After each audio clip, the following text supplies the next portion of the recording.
दोस्तों इससे पहले एक वीडियो मैं आपको दे चुका हूँ, नोटिफिकेशन नहीं मिला हो तो आप इसको जरूर से देख लीजिएगा। सो सीजेपी प्रोटेस्ट को लेकर आते सबसे पहले कुछ अपडेट्स हैं, उसको चेक कर लेते हैं। स्टॉक्स पे आएंगे उसके बाद में। देखिए आपको बताइए, आज जो एशियन मार्केट्स थे काफ़ी सही कर गए, यूएस मार्केट भी काफ़ी सही थे। इंडियन मार्केट की बात करें तो वही खराब है पिछले 2-3 दिन से, और उसके पीछे का एक रीज़न ये भी बन चुका है जो कि एक प्रोटेस्ट है। अब देखो यहाँ पे काफ़ी कुछ अभी चीज़ें चल रही है। आपने अपडेट्स अगर देखी होगी न्यूज़ चैनल पे तो आपको पता ही होगा कितनी ज़्यादा ये इंटेंस हो चुकी है और कितनी आक्रामक हो चुकी है ये प्रोटेस्ट अभी के समय। और सरकार ने 2 बार रिक्वेस्ट कर ली है बातचीत करने की, बट इनके जो रिप्रेजेंटेटिव है वो बातचीत करने के लिए तैयार नहीं है। ये जस्ट चाहते हैं कि धर्मेंद्र प्रधान का इस्तीफा होना ही चाहिए, अदरवाइज ये प्रोटेस्ट नहीं रुकेगी। तो इसको लेकर दोस्तों पीएम मोदी ने भी कुछ कहा है फाइनली, देखते हैं उसको। सो यहाँ पे आप देख सकते हैं फर्स्ट आर्टिकल की हेडलाइन पढ़िए, इसमें मेंशन कर रखा है कि सीजेपी प्रोटेस्ट जो दिल्ली में चल रही है, क्या सही है क्या फ्रेश कैपिटल स्टॉक मार्केट में लगाना, क्वेश्चन मार्क। अभी कुछ दिन पहले काफ़ी लोग बोल रहे थे कि इसका कोई इम्पैक्ट होगा नहीं मार्केट के अंदर। आप देख सकते हैं आर्टिकल्स छपना शुरू हो चुके हैं, क्योंकि 20 तारीख को जो हुआ वो डेफिनेटली एक काफ़ी नेगेटिव इम्पैक्ट था प्रोटेस्ट का। और एफआईज नो डाउट अभी पैसे नहीं निकालेगी तो क्या हुआ, अगर ये चीज़ें आगे एस्केलेट होती है तो डेफिनेटली आपको रुपीज़ भी नीचे जाता हुआ दिखेगा और साथ में एफआईज का इन्वेस्टमेंट भी निकलता हुआ दिखाई देगा। अब क्वेश्चन मार्क लगना शुरू हो चुका है, आर्टिकल्स आने शुरू हो चुके हैं कि स्टॉक मार्केट में पैसे लगाए इस प्रोटेस्ट के अंदर या फिर नहीं। देखो यहाँ पे हुआ क्या है, एक्सपर्ट ने सजेस्ट किया है कि पीएम मोदी ने जो सोशल मीडिया पे पोस्ट डाली है उसको देखकर ऐसा लग रहा है कि सरकार धर्मेंद्र प्रधान को डिसमिस नहीं करेगी, नहीं हटाएंगी।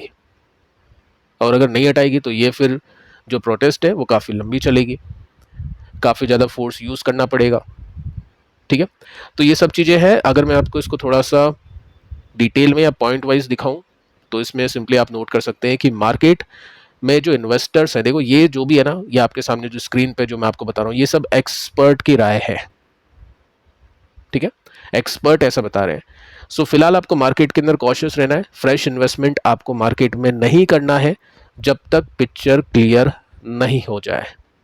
ठीक है, साथ में आप देख सकते हैं कि मेजर रिस्क अभी मार्केट के अंदर क्या है, जियोपॉलिटिकल टेंशन, यूएस ईरान, जिसकी वजह से क्रूड प्राइस ऊपर जा चुका है, $100 पर बैरल तक पहुंचने के लिए तैयार है। ठीक है, उसके साथ में आप देख सकते हैं पॉलिटिकल जो अनिश्चितताएं अभी चल रही है सीजेपी प्रोटेस्ट की वजह से दिल्ली में। ठीक है, ये 3 मेजर फैक्टर्स हैं जो रिस्क है जो मार्केट में भी प्ले कर रहे हैं।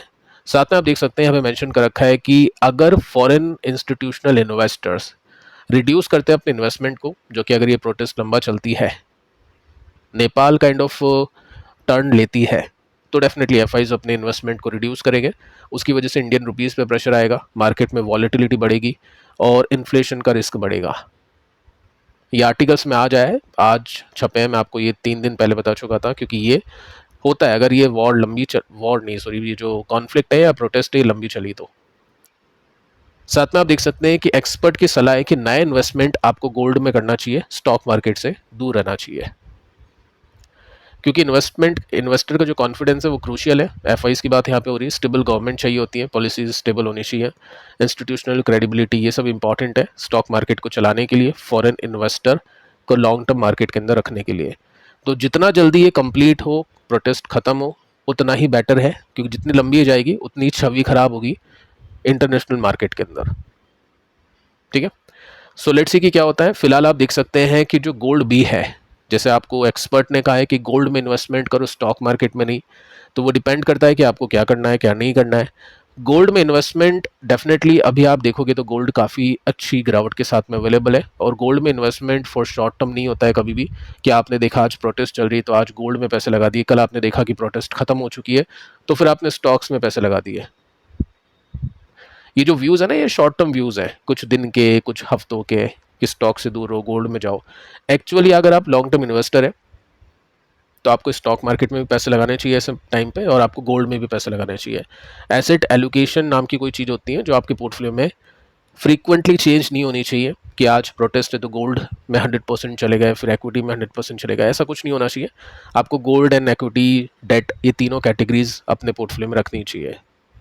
अब गोल्ड की बात करते हैं, गोल्ड बी के थ्रू काफ़ी लोग इन्वेस्ट करते हैं, जिसमें 20% अभी नीचे है ऑल टाइम हाई से, which is very good. Gold के हिसाब से ये अच्छा करेक्शन माना जाता है, हो सकता है यहाँ से 10% और नीचे जाए, लेकिन इन्वेस्टर को कभी इसमें नुकसान नहीं हुआ है और शायद आगे भी कभी नहीं होगा।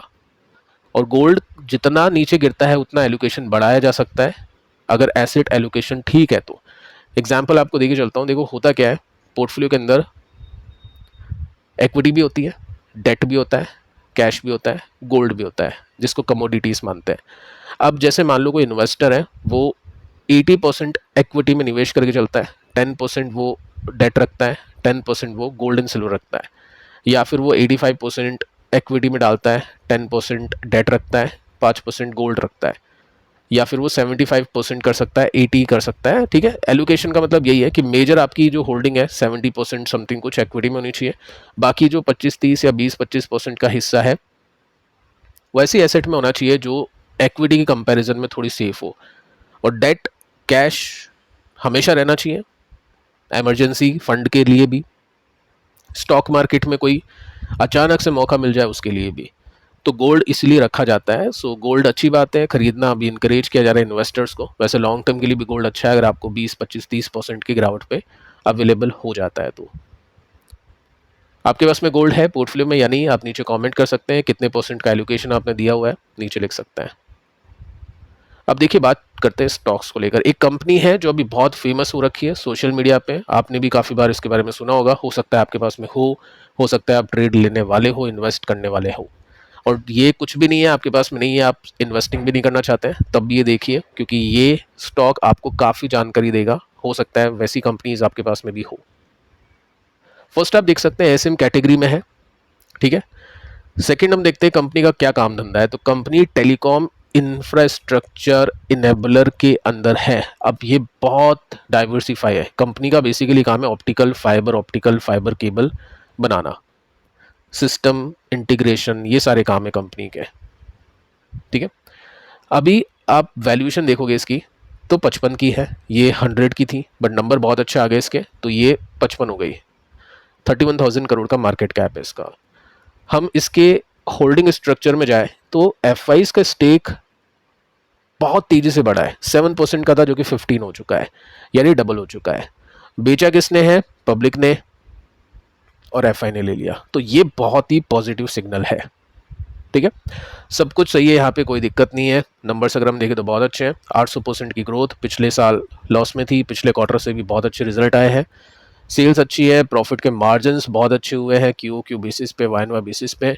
पैट हम देखें 2017 से लेकर 2024 तक बहुत ही कम ग्रोथ थी, 25 में डी ग्रोथ, उसके बाद में 26 में यहाँ पे ब्रेकआउट हो चुका है स्टॉक, मतलब जो प्रॉफिट हम बोल सकते हैं वो ब्रेकआउट कर चुका है, और ऑब्वियस स्टॉक भी ब्रेकआउट कर चुका है। अब देखो पॉइंट ये बन जाता है कि जब भी रिजल्ट आते हैं मार्केट उसको प्राइस इन कर लेता है पहले ही। जो स्टॉक आप ऊपर जाते हुए देखते हैं वो सब प्राइस इन होता है। जो गाइडेंस कंपनी अभी दे रही है वो स्टॉक के अंदर कुछ ही दिनों में प्राइस इन हो जाएगी। तो आपको एक्सपेक्टेशन से बहुत अच्छे रिजल्ट देने पड़ेंगे तब जाके स्टॉक चलेगा। अगर आपकी एक्सपेक्टेशन बहुत अच्छी है और आपने रिजल्ट भी बहुत अच्छे दिए तो भी स्टॉक नहीं चलेगा। आपको बहुत बहुत अच्छे रिजल्ट देने पड़ेंगे एक्सपेक्टेशंस को बीट करने के लिए। सो यहाँ पे बेसिकली हुआ क्या है, रिजल्ट काफ़ी अच्छे थे, गाइडेंस वगैरह भी देख लो इसमें क्या है। कंपनी वर्क करिए, काम करिए advance optical fibre infrastructure for AI, for big data centre, for cloud computing, ठीक है। डेटा सेंटर को कनेक्टिविटी प्रोवाइड करेगी, उसके जो सॉल्यूशंस होते हैं वो प्रोवाइड करेगी। सो अच्छी बात है, काफ़ी अच्छी ग्रोथ है इसके अंदर तो कंपनी के लिए। उसके बाद में आप देख सकते हैं कंपनी एम करिए 500 करोड़ रुपीस रेवेन्यू कमाना डिफेंस सेक्टर से पूरे फाइनेंशियल ईयर 27 के अंदर। और प्रिडिक्ट करिए 700 करोड़ से भी ज़्यादा कमाएगी डेटा सेंटर कनेक्टिविटी से इस साल। तो बहुत अच्छी न्यूज़ है, ठीक है। आगे चलते हैं, यहाँ पे हम देख लेते हैं गाइडेंस के अंदर क्या कुछ हुआ है। सो कंपनी ने अपडेट की है फाइनेंशियल ईयर 27 की फोरकास्ट टू 40% इंक्रीज फ्रॉम 20%, यानी 20 से बढ़ा के 40 कर दी है। तो इससे अच्छी गाइडेंस और क्या मिलेगी, इससे अच्छे रिजल्ट और क्या मिलेंगे, इससे अच्छा डेटा और क्या मिलेगा। एफआई ने भी बाई की है, ठीक है। तो सब कुछ मक्खन है, सब कुछ अच्छा है, लेकिन फिर भी स्टॉक लोअर सर्किट में। क्यों? क्योंकि ऑलरेडी यहाँ पे डिस्ट्रीब्यूशन ऊपर शुरू हो गया था।